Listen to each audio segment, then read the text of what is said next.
ఎక్కడి నుంచి తీసుకొస్తారు ఇవన్నీ? తాళ్ళూరు, తాళ్ళూరు. కల్లూరు మండలం తాళ్ళూరు. ఓకే. అంటే ఇప్పుడు ప్రతి సంవత్సరం ఇప్పుడు మన ఖమ్మంలో ఇట్లా పెట్టి మీరు అమ్ముతూ ఉంటారు.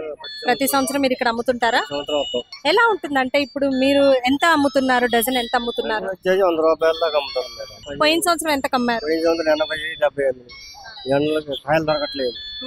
ఇది వచ్చి రేటు పెంచింది. దొరకట్లేదు అంటారు. పల్లెటూరులో కూడా తాటి చెట్లు లేవు. తీసేశారు. వాటి వల్ల దొరకట్లేదు, రేటు పెరిగింది, ఆటో కిరాయిలు పెరిగింది. దానివల్ల తీసుకుంటాం. ఇంకా ఎక్కడ నుంచి ఏ ప్లేసులు ఎక్కువ దొరుకుతుంటాయి? మండలం అటు ఒక సత్తుపల్లి తాలూకా దొరుకుతుంది. చిండమల్లి ఏరియా, పంజారం. సో మీకు తెలిసినంత వరకు ఎలాంటి మేలు చేస్తుంది అంటారు ముంజలు తింటాం వల్ల? వేడికి పని చేస్తాయి. షుగర్ ఉన్న వాళ్ళు కూడా కొద్దిగా పని చేయాలి. పొగరగా మంచిగా ఆరోగ్యానికి మంచిది. ఈ సంవత్సరం ఎలా ఉంది అంటే బిజినెస్ గానీ అంటే ఎలా కొంటున్నారు? కాయలు ఇంకా అందలే, మరి బాగా రాలేదు. ఇంకా ఒక 20 రోజులు పోతే కాయ బాగా దొరికింది. రేట్లు కూడా తగ్గిస్తాం. అంటే ఎప్పటి నుంచి ఇప్పుడు మనకు అందుబాటులో ఉంటాయి ముంజలు దొరుకుతాయి? ఇప్పుడు ఏప్రిల్ కానీ కాయ అందుకుంది కదా, మే నెల లాస్ట్ దాకా ఉంటాయి, తర్వాత ముదిరిపోతాయి.